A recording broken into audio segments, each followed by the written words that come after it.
औज़ुबिल्लाहि मिनश्शैतानिर्रजीम बिस्मिल्लाहिर्रहमानिर्रहीम। नाज़रीन, दांतों के अमराज के लिए आप बहुत सारे जतन करते होंगे, बहुत सारे टोटके, कई तरह के टूथपेस्ट, कई तरह की दवाइयाँ इस्तेमाल करते होंगे। आप टूथपेस्ट अलग से इस्तेमाल करें, पाउडर अलग से इस्तेमाल करें, दर्द हो गया तो अलग से इस्तेमाल कोई और चीज़ करें, अगर पीप निकलती तो कोई और इलाज करवाना पड़ेगा आपको। इस तरह से अगर दांतों पे कीड़ा लग गया तो और तरह का इलाज करवाना पड़ेगा। एक दांत है और उसके कई तरह के इलाज करवाने पड़ते हैं। हम आपको जो आयुर्वेदा का नुस्खा बता रहे हैं, कदीम नुस्खा है, सदियों पुराना नुस्खा है। अगर आप ये इस्तेमाल करेंगे तो दांतों के तमाम तर अमराज का आप इलाज अपने घर में कर लेंगे। इसको आपने टूथ पाउडर के तौर पे इस्तेमाल करना, इस नुस्खे को, ये दांतों के लिए है।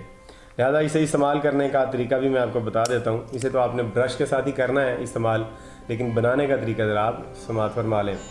इसमें जो अज्जा इस्तेमाल होंगे वो सुन लें। सबसे पहला है सौंठ, दूसरा है हरड़, तीसरा है छाल, चौथा है नागर मोथा, पांचवा है कुत सफ़ेद, और इसके बाद है राख सुपारी, अगला है लौंग, और उससे अगला है दारचीनी, और उससे अगला है मिर्च स्याह। ये तमाम चीज़ें आपने हर एक तोला लेनी है। इन सबको एक एक तोला लेना है। और उसके बाद काफूर लेना है आपने 6 माशे, और इन सब के बराबर आपने खड़िया मिट्टी लेनी।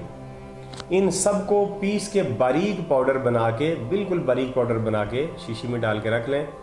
और इसको आप मंजन के तौर पे, इसे दंत कांति मंजन कहा जाता है संस्कृत में, और ये बहुत मुफीद है और बहुत सारी कंपनियां इसको बना के सेल करती हैं। हम आपको फ्री में बता रहे हैं।